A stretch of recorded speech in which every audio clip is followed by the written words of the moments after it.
As we were hearing, over 50% of all Whitley Award winners go on to apply for the continuation funding.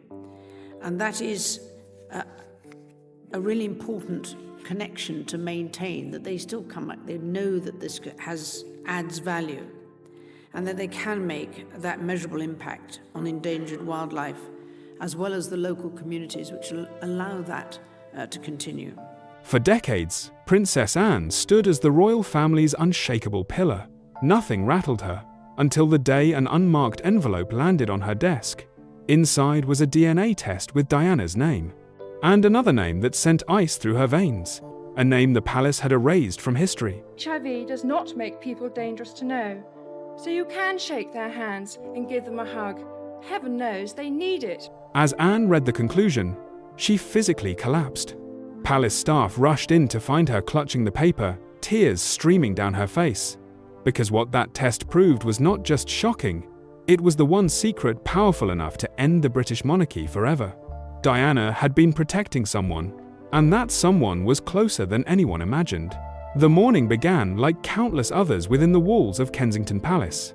Princess Anne sat at her desk, working through the usual stack of correspondence that arrived daily. Official letters, ceremonial invitations, briefings on upcoming engagements. It had become so routine over the years that she barely paid attention anymore. Her staff typically filtered out anything truly important, leaving her with documents that required little more than a signature or a cursory glance. But on this particular morning, something unusual caught her eye. Among the formal envelopes with their official seals and embossed letterheads sat a single plain envelope. No royal crest adorned its surface. No return address identified its sender. Just a simple piece of paper sealed with deep red wax, pressed with an unfamiliar design. Anne paused, her hand hovering over it. In all her years of public service, she had developed an instinct for when something was out of place.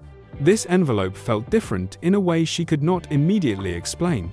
For a moment, she considered calling her private secretary to handle it. Protocol suggested that any unusual correspondence should be screened first, but something stopped her. Perhaps it was curiosity, or perhaps some deeper intuition warned her that this was meant for her eyes alone. She picked up the envelope, feeling the weight of it in her hands. The paper was thick, expensive. Whoever sent this had taken care with its presentation.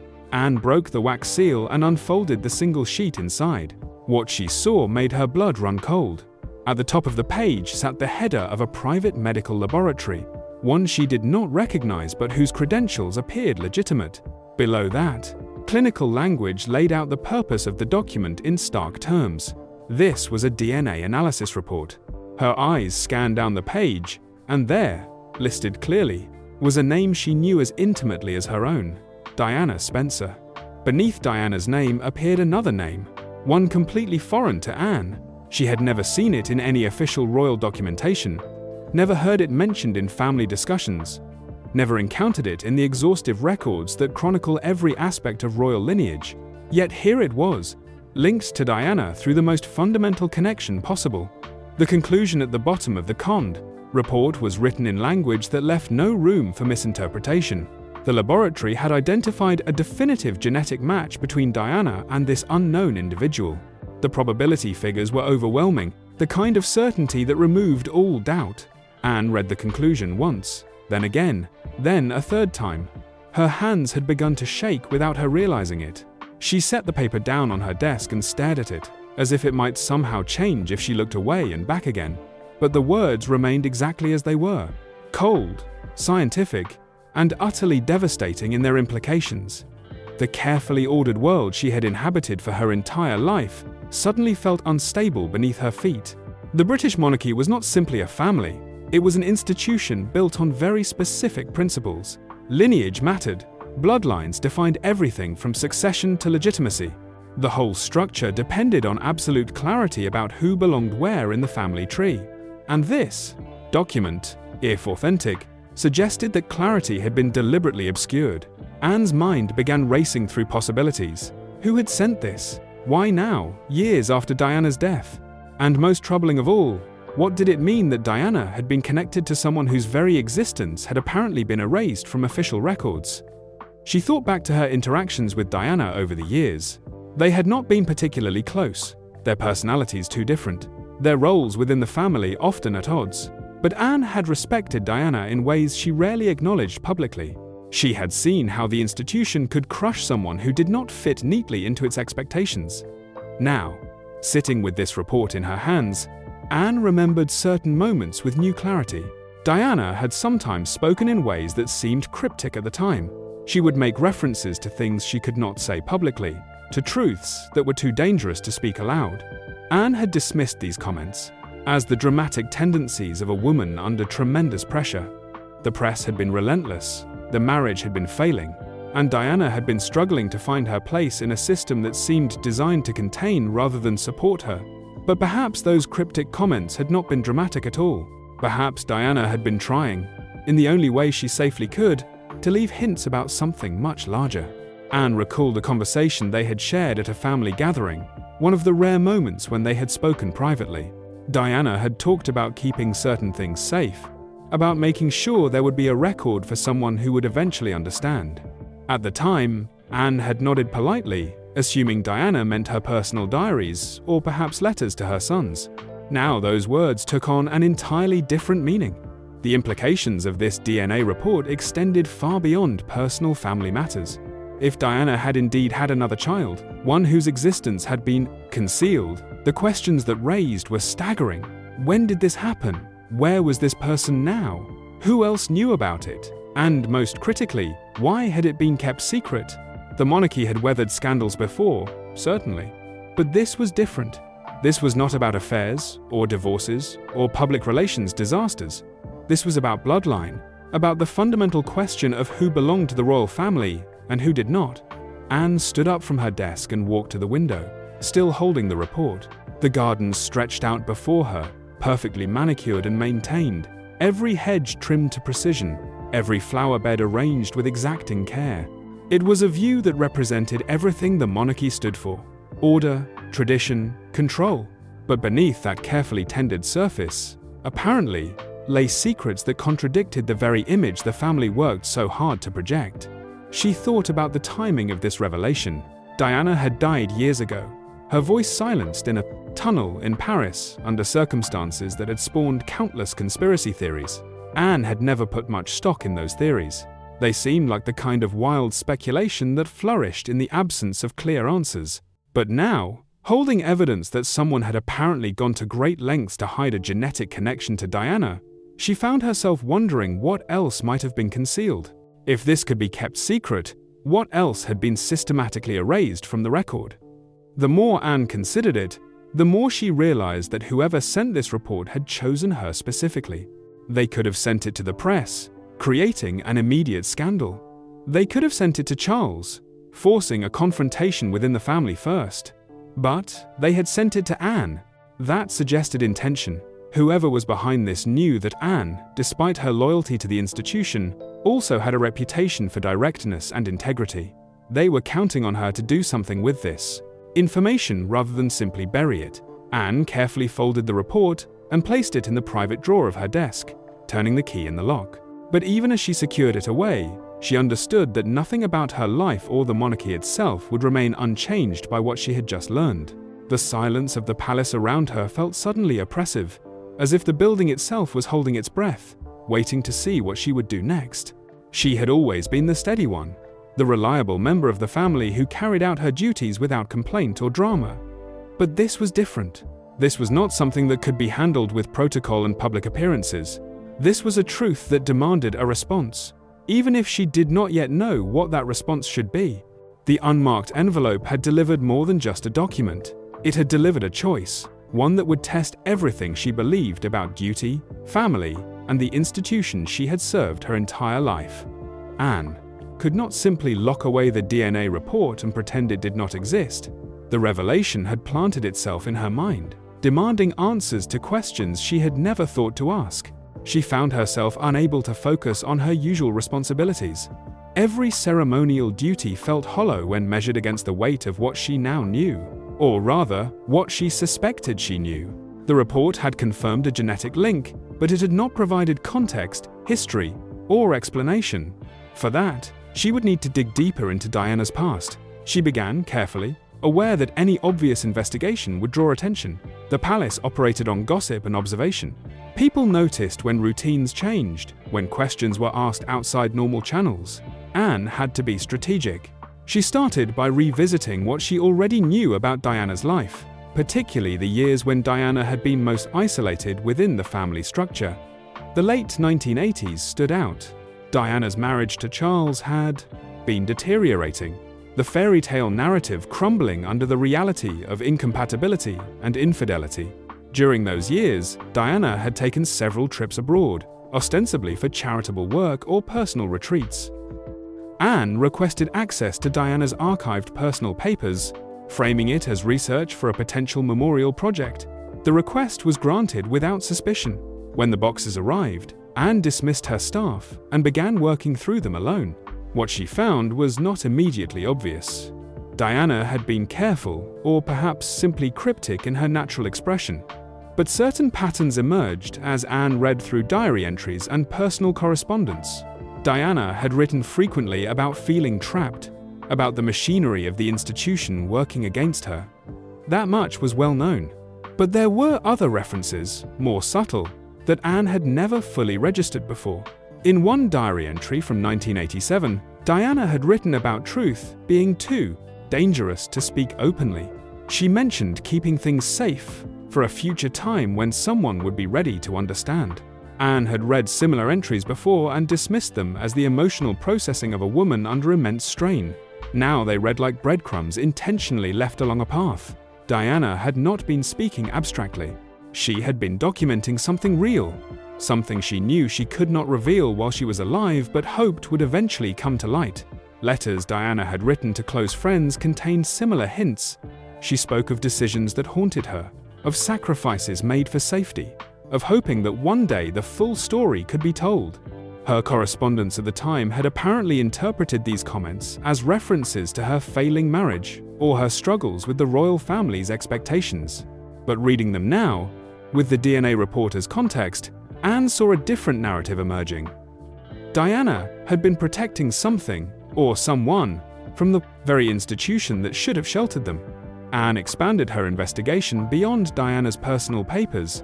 She discreetly contacted archivists who specialized in royal history, asking general questions about record-keeping practices and gaps in documentation. What she learned was disturbing. The royal archives were meticulous about certain things and strangely incomplete about others. Medical records in particular had significant gaps, especially for private treatments sought outside the official royal physicians. It was not unusual for family members to seek medical care abroad, away from the prying eyes of the British press. But the documentation for such visits was often minimal or entirely absent. Armed with this knowledge, Anne began looking specifically at Diana's travel schedule during the relevant time period. She found that Diana had made several trips to a private clinic in Switzerland during late 1987 and early 1988. The official explanation for these visits had been related to stress management and personal health matters. Nothing in the public record suggested anything more significant, but the timing aligned perfectly with what the DNA report implied. If Diana had given birth during this period, these trips would have provided the cover necessary to keep it hidden. Anne needed confirmation, something more concrete than diary entries and suspicious gaps in records. She reached out to one of her most trusted aides, someone who had served the family for decades and understood the gravity of discretion. She provided the aide with the initials from the DNA report and asked for a thorough but quiet search through restricted archives. The kind of documents that never made it into public records, that were kept behind additional layers of security for reasons that were never fully explained. The aide returned days later with findings that confirmed Anne's worst fears. Multiple documents related to the time period in question had been either removed entirely or altered in ways that suggested deliberate tampering. Hospital records from the Swiss clinic showed entries that had been redacted. Names had been crossed out or blacked out so thoroughly that even advanced techniques could not recover them. Birth registrations that should have existed simply did not appear in any accessible database. It was as if someone had gone through systematically and erased every trace of something that had happened. But erasure is never complete. The aide had found one overlooked detail, a notation in an old administrative ledger from the clinic. It referenced a patient under a different name, but the dates and the attending physician matched what would be expected for Diana's visits. The physician listed was someone Anne recognized. He had been a royal doctor years ago, someone trusted by the family for delicate matters. His sudden resignation in the early 1990s had been explained vaguely as retirement for personal reasons. At the time, no one had questioned it. Now it looked like something else entirely. It looked like someone being quietly removed after becoming a liability. Anne cross-referenced this information with what she knew of Diana's public schedule during those months. There had been a period of several weeks when Diana had been notably absent from official engagements. The explanation given to the press had been a minor medical procedure requiring recovery time. Nothing serious, just routine. But if Diana had actually given birth during this time, the cover story would have served perfectly. She would have had the privacy she needed, and the palace would have maintained plausible deniability about what was really happening. The pieces were fitting together in a way that made Anne increasingly uncomfortable.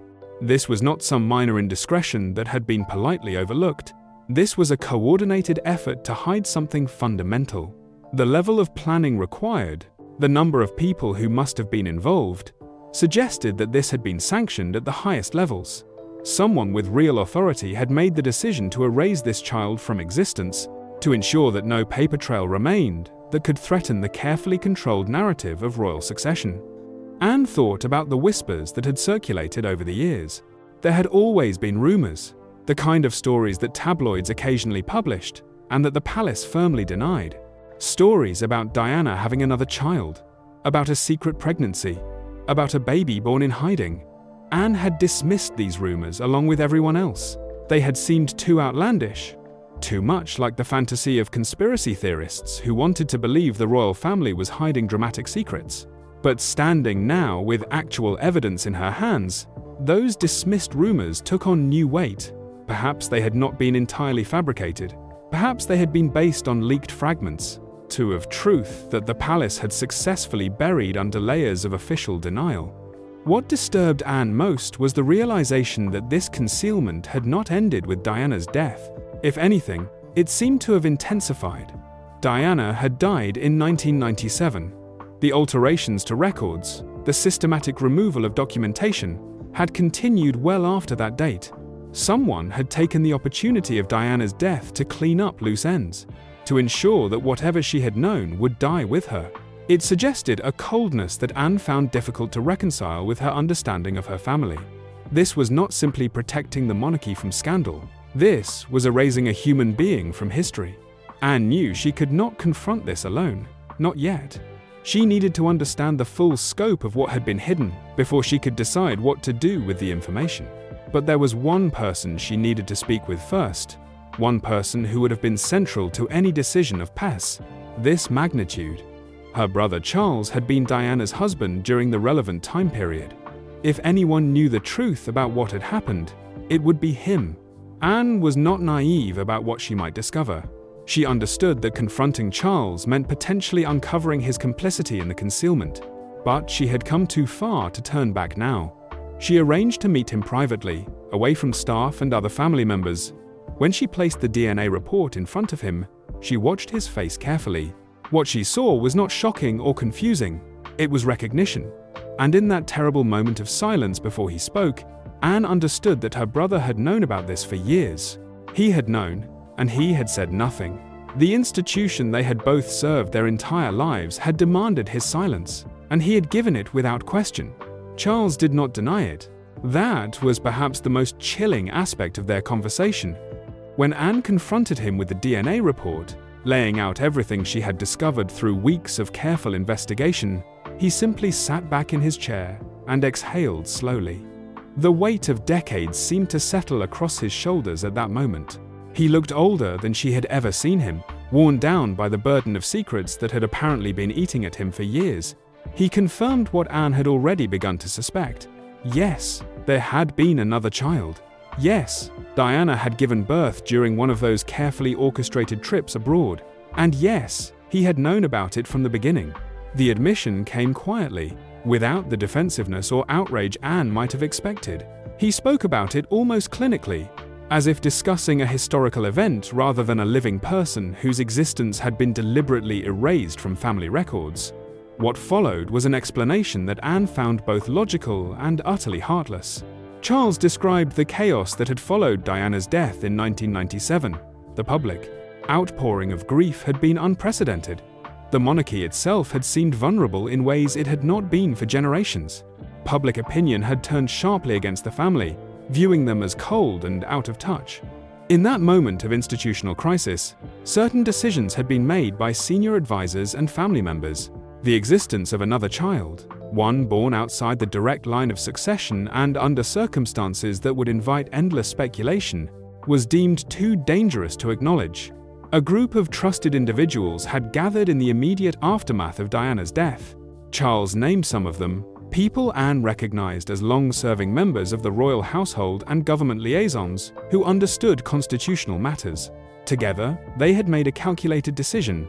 The child, who had been living quietly under an assumed identity, would remain hidden. All documentation that might lead back to the truth would be secured, altered, or destroyed. The handful of people who knew the full story were sworn to absolute secrecy. It was, as Charles described it, an act of preservation. The monarchy needed stability, and this revelation would have provided anything but. Anne listened with growing horror as her brother justified what had been done. He spoke of duty and sacrifice, of difficult choices made for the greater good. He insisted that the decision had not been made lightly, that everyone involved had understood the weight of what they were doing. But in his telling, the institution itself had been at stake. The line of succession could not be thrown into question. The constitutional implications were too severe. And so a living human being had been treated as a problem to be managed, rather than a person with rights and dignity. She asked him directly if he felt any guilt about what had been done. Charles hesitated before answering. He admitted that he had struggled with the decision over the years, that there had been moments when he questioned whether they had made the right choice.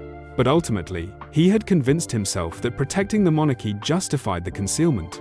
The crown was bigger than any individual, he said. It represented continuity and stability for millions of people across the Commonwealth. Sacrificing one person's public identity seemed a small price to pay for that larger good. Anne felt her anger rising as he spoke. She had always known her brother to be dutiful, perhaps excessively so. But this went beyond duty. This was a betrayal of Diana, who had trusted that the family would protect what mattered to her. It was a betrayal of the child whose very existence had been denied.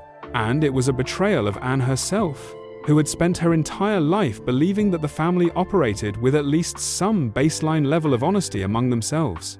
She had defended the institution countless times, had sacrificed her own desires for the sake of duty.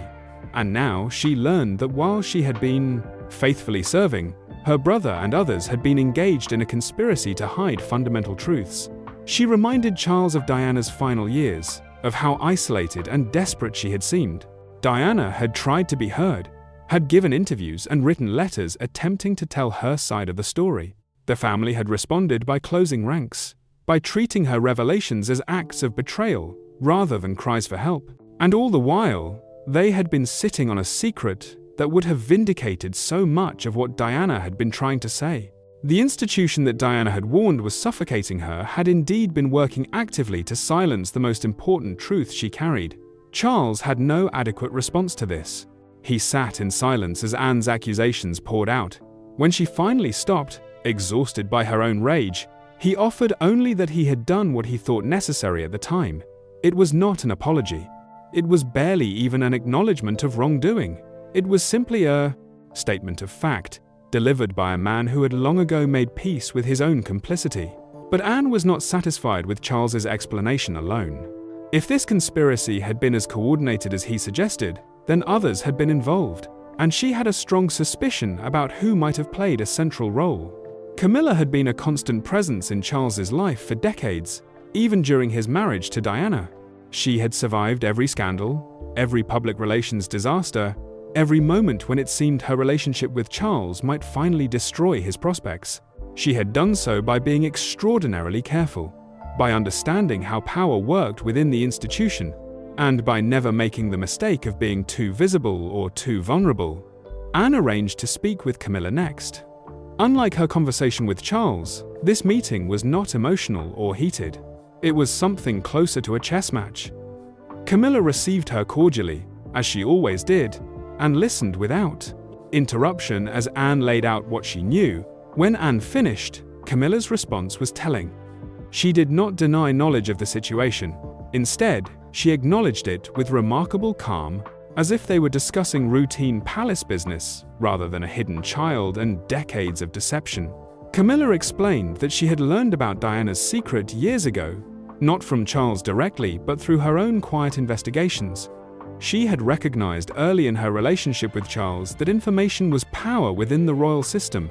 The people who survived were not those who had the most legitimate claim or the best public image. They were the ones who understood what others needed to keep hidden.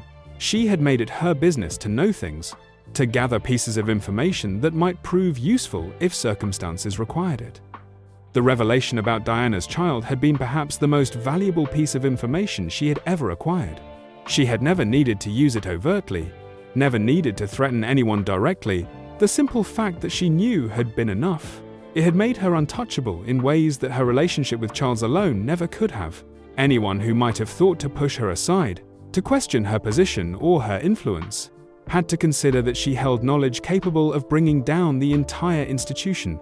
It was insurance, she said matter-of-factly, against a family that had not always welcomed her. Anne found this explanation even more disturbing than Charles's justifications. At least Charles had framed his actions in terms of duty and institutional preservation, however misguided those rationalizations might be. Camilla was openly admitting to using a child's hidden existence as leverage for her own protection and advancement. She had turned human tragedy into political currency, and she seemed to feel no shame about it whatsoever. When Anne expressed her disgust, Camilla responded with something close to pity. She suggested that Anne had always been too idealistic, too willing to believe that the monarchy operated on principles of honor and duty. The reality, Camilla said, was far more pragmatic.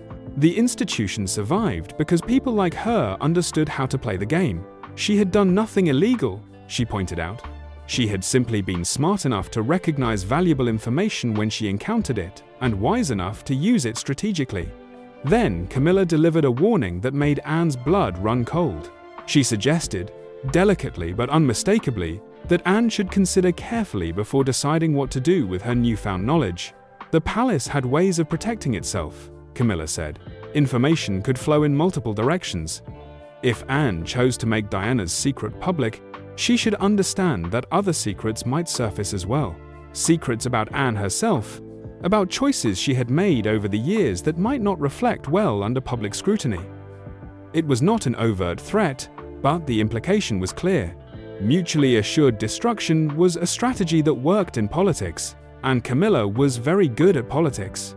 Anne left that conversation shaken, but also strangely clarified. She had entered her investigation believing she was uncovering a historical wrong that needed to be addressed. Now she understood she was dealing with something far more complex.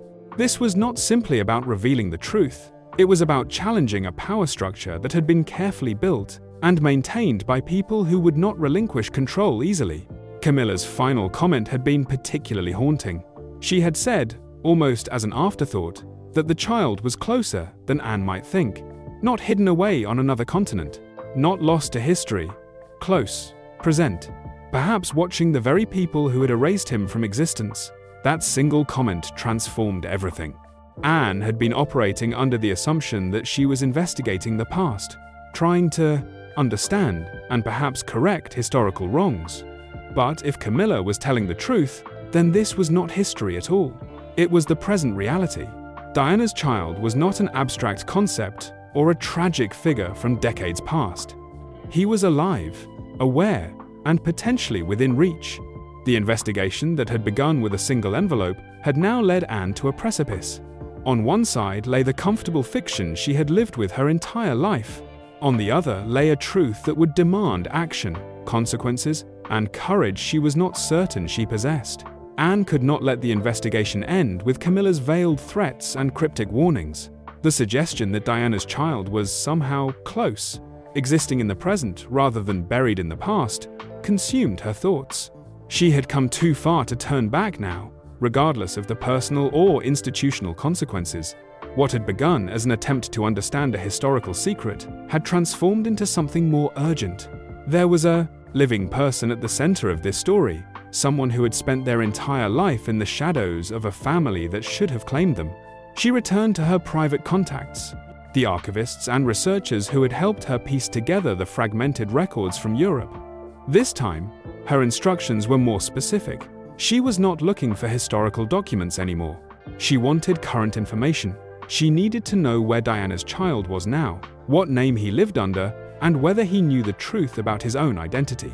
The search took weeks of painstaking work, following threads through multiple countries and layers of false documentation that had been established decades earlier. What emerged was a portrait of a life lived in deliberate obscurity.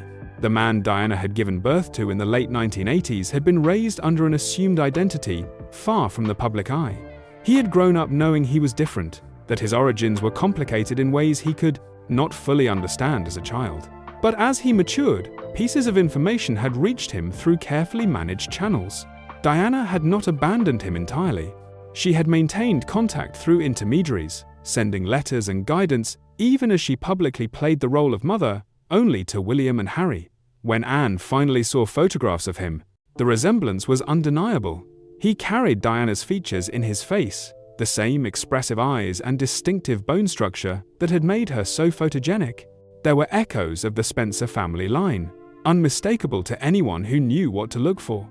But he had lived his entire life as someone else, building an identity separate from the royal machine that had rejected him before he could even understand what that rejection meant. Anne learned that he had known the truth about his parentage for several years.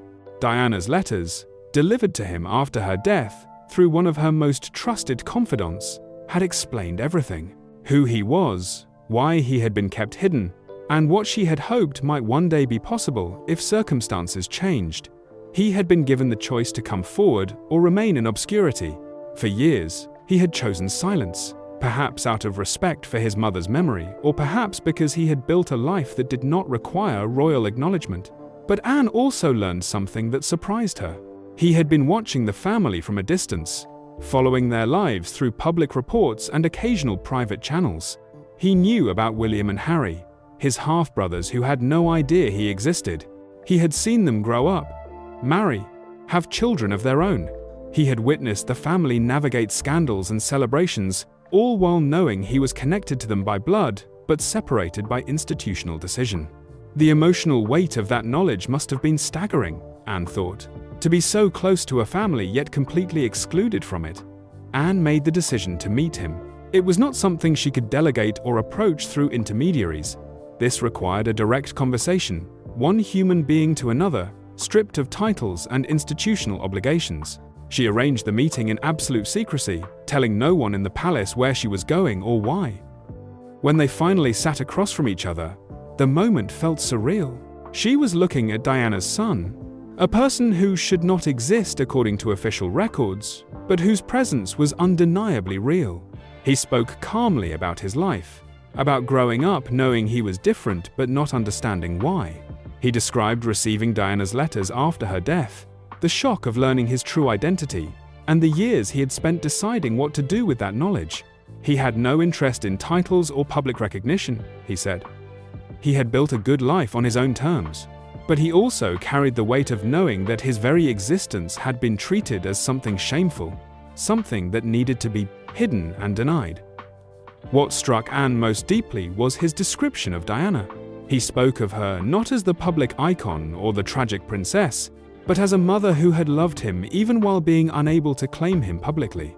Diana had tried to bridge the impossible distance between them through letters and messages, offering guidance and affection in the only ways available to her. She had made him understand that the separation was not her choice, that she had been forced into an impossible situation by forces larger than herself. As he spoke, Anne felt something break inside her. She had spent her entire life serving the institution, believing that duty and tradition were worth personal sacrifice. But, sitting across from this man, seeing the human cost of the family's decisions, she could no longer maintain that belief. The monarchy had not protected Diana. It had not protected this child. It had protected only itself, preserving image and control at the expense of the people who should have mattered most. Anne made a promise in that moment, one that she knew would change everything. She told him that his mother's truth deserved to be known, that he deserved to be acknowledged not as a scandal or a problem, but as Diana's son. She promised that she would find a way to bring the truth forward, even if it meant challenging the very institution she had served her entire life. It was a commitment that terrified her even as she made it, but she knew there was no other path forward that she could live with. The decision to go public was not made impulsively. Anne spent days considering the implications, the fallout that would inevitably follow. She would be defying Charles, challenging Camilla's carefully maintained power structure, and potentially destabilizing the monarchy itself. But she kept returning to the moment of meeting Diana's son, to the quiet dignity with which he had carried a burden that should never have been his. She thought about Diana's final years, about the desperation of a woman trying to be heard by people determined not to listen, and she understood that some truths were too important to remain buried, regardless of the cost.